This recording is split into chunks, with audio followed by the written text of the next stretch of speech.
Assalamu alaikum warahmatullahi wabarakatuh. Ɗan uwa barkamu da haka, barkamu sake kasance a cikin wani sabon tutorial.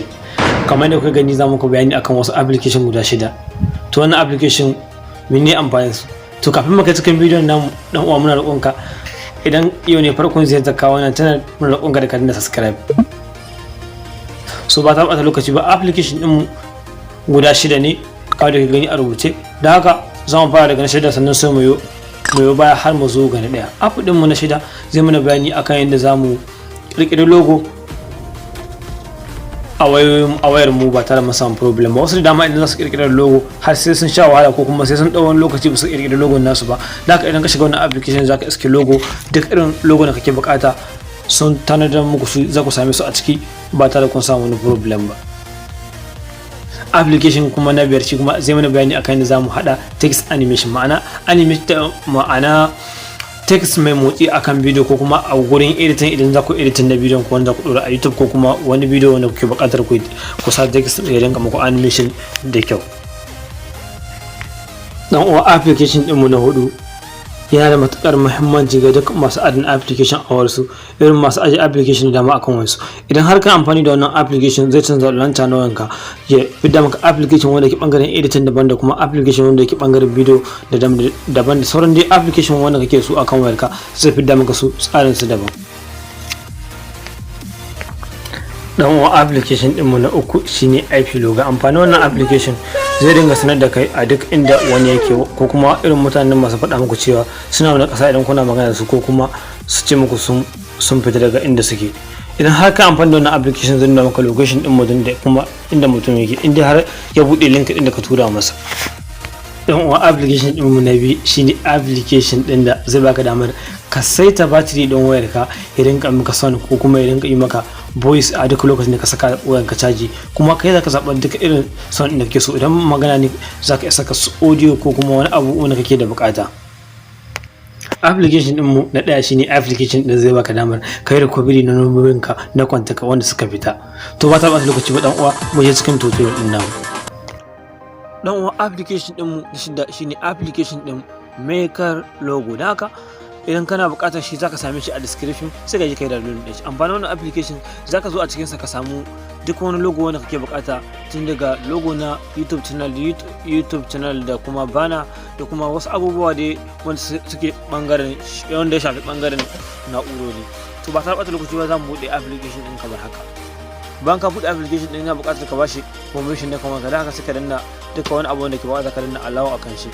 Haka yanzu mun riga mun danna allow da daɗewa. Haka yanzu zamu mu cewa mai creating na logo a wannan wurin a sama. Muna da creating logo sai mu jira ya buɗe kamar da kuke gani.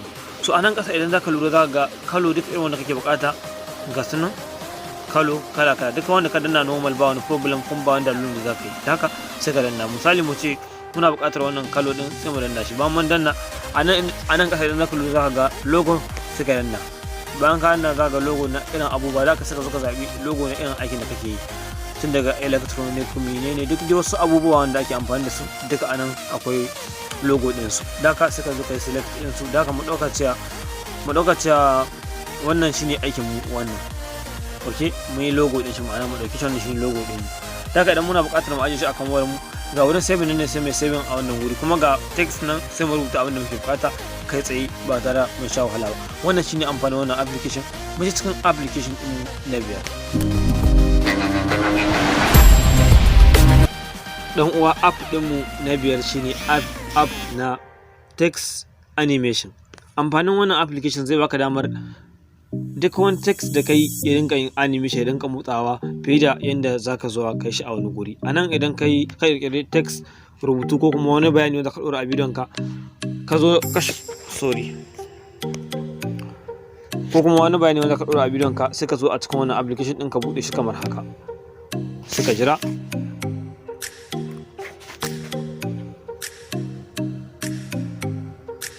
So bayan application din ka bude maka zai gwada maka create a nan ne sama sai ka danna shi.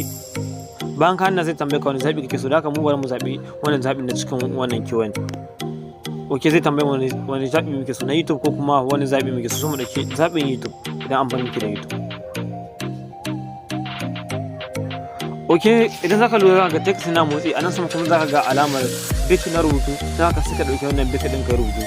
Misali mu ce mu dauka sai so ba mun da bit zamu ga ok ya bayyana kasa sai mu danna cikin wannan tabul din na kasan shi. Sorry. Sai mu danna misali mu ce wannan shine bayanin mu kuma bari dai mu kwatanta misali wannan shine text din da muka kirkira wanda muke so mu animation akan bidiyon mu. Ok? Da ka anan sama zai gwada maka size sai ka rage masa size idan kana bukata, nan kuma zai tambaye ka girman shi da sauransu dai anan kasa.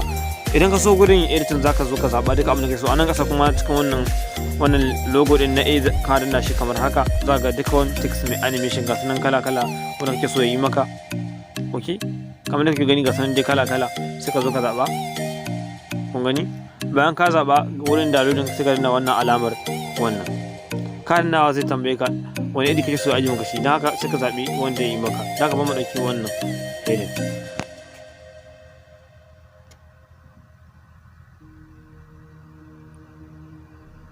Ok, yanzu bidiyon mu ya riga da ya hau kan wayar mu, idan muna bukata sai mu je mu bude. Dan haka wannan shine amfanin wannan application. Mu je cikin application din mu na hudu. Dan uwa application din mu na hudu shine Smart Launcher. Amfanin wannan application zai ringa fidda application wanda suke bangaren editing ya aje su daban, kuma wanda suke bangaren call ko kuma message ya fidda maka su daban. Idan ka bude shi zai idan ka danna shi kamar idan kai upload idan kai download din shi zai bude maka kamar haka. So idan zaka buƙaci menu na kamar ka sai ka danna alamar wannan gurin, bayan ka danna zaka ga ya bude maka kamar haka. Kamar da kake gani message app wanda yake shi bangaren message ne ka nan ne duka za ka gansu duka wanda ake message da su ne. Idan ka buƙatar na game su za ka danna wannan gurin. Kun gani? Da haka idan na media kake so sai ka danna media. Duk duka sunan app wanda suke da settings sai ka danna settings. So wannan shine amfanin wannan application.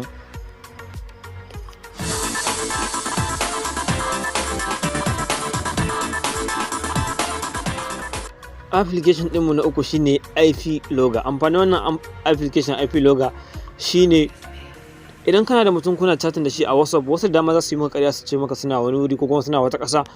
So idan ka amfani da wannan IP Logger din za ka tura mutum da link, idan ya buɗe sa zai nuna maka har inda mutum yake da kuma hoton wurin da mutum yake. Don haka domin ganin yadda ake amfani da shi sai mu je cikin Chrome ɗinmu domin mai search ɗin smartphone. Sorry, ok, sai ka bude Chrome browser ɗinka domin ka yi search ɗin smartphone. Don haka ba mai search ɗinta.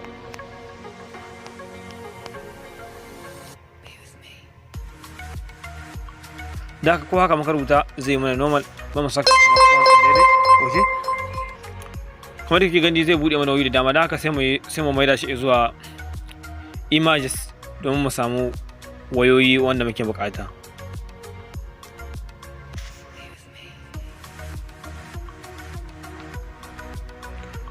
Ok, ga wayoyi nan sai ka shiga cikin wanda ta yi maka. Da haka bari mu zabi Android ce muke amfani da ita. Da haka bari mu zabi Android. Ok, ba mun zabi Android. Da haka idan za ku lura sai za mu yi copy din link din na wannan Android din kamar da kuke gani. Ok, copy link. Bayan mun copy link sai mu je zuwa cikin application din mu na IP Logger kamar da kuke gani, sai mu danna shi.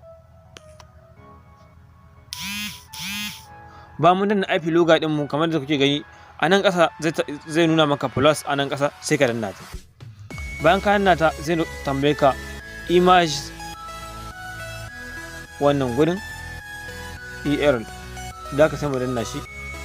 So a nan farko sai ka posting din link din da ka kofo a cikin Chrome ɗinka, bai ma posting din shi a nan ne. Ok, a nan ƙasa kuma sai mu rubuta smartphone kamar da kuke gani, smartphone. Ko haka ma maka bar shi a haka yayi. Da haka sai mu danna create kamar da kuke gani. Ok, bayan mun danna create zai tambaye mu cewa mu copy link na wannan gurin, mu copy link na wannan abu wanda muka yi posting yanzu. Ok, bayan mun copy shi sai mu je mu turawa wanda muke so mu gano a ina yake. Ok, bari na bude WhatsApp dina kamar da kuke gani. Bayan na bude WhatsApp dina sai in search din number nake so na tura. Da haka bari fiddo number nake so na tura. Misali mu ce wannan mutum muke so mu gano a ina yake, daga sai mu yi posting din link din mu.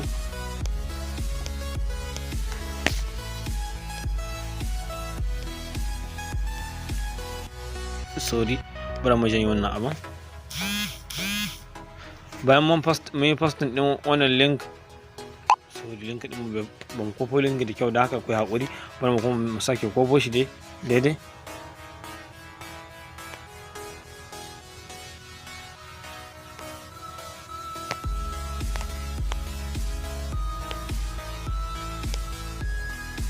Ok, ba mun kwafa wannan link sai mai posting din shi akan wannan mutum, da haka sai mu rubuta wani bayani akan shi ko kuma wani abu wanda muke bukata domin ya bude shi. Ok, bari mu shiga cikin WhatsApp din mu kamar kuke gani, mu bude wannan link. Ba mun bude shi zai nuna IP location din a inda muke. Ok,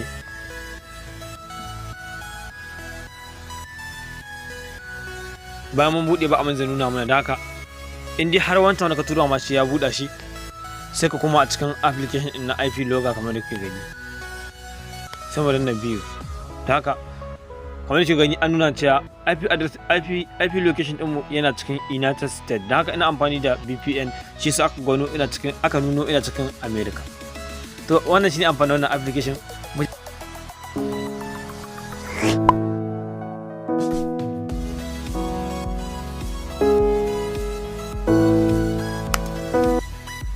Dan uwa, application ɗinmu na biyu application ne mai matuƙar muhimmanci, musamman ma mai buƙatar yana birge mutane idan yana amfani da wasu. To wannan sirri na application sirrin batiri ne na waya, don haka amfanin wannan batiri za ka saita batir ɗin wayanka, duk lokacin da ka sa wayanka caja za ta yi maka son, ko kuma za ta faɗi wani suna wanda ka rubuta akan application ɗin.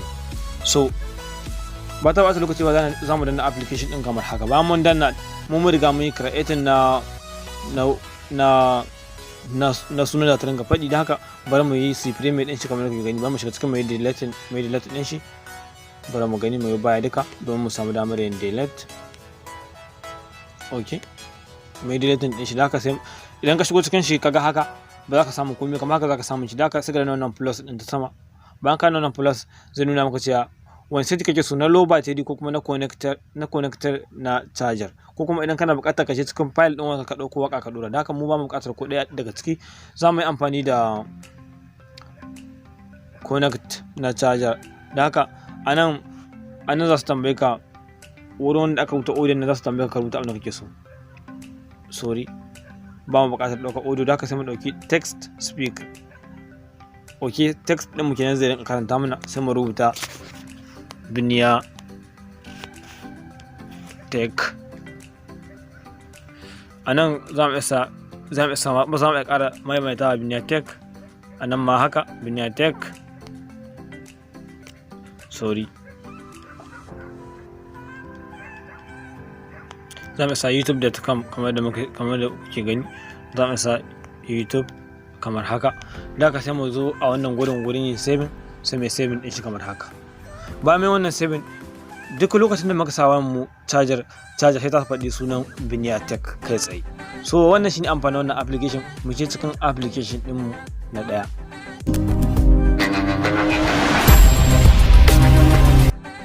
Dan uwa, application ɗinmu na ɗaya shine application ɗin recovery number contact.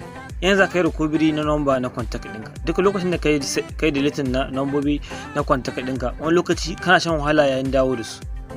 So wannan application zai baka damar domin ka dawo da lambobi kai tsaye ba tare da ɓata lokaci ba. So za mu buɗe app ɗin kamar haka.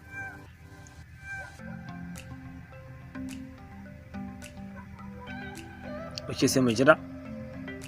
Bayan ya nuna kama a wannan wurin, zai za ku ga skip a wannan wurin, sai ku danna shi. Bayan kun skip sai ku jira. A nan ƙasa za ku ga wani skip, shi ma sai ku kauce. Ok, a wannan wurin za ku ga state, a wannan wurin sai ku danna shi. Bayan kun danna zai nuna muku cewa contact recovery, contact backup, contact restore. Da haka mu abin da muke buƙata recovery na contact, sai mu danna shi.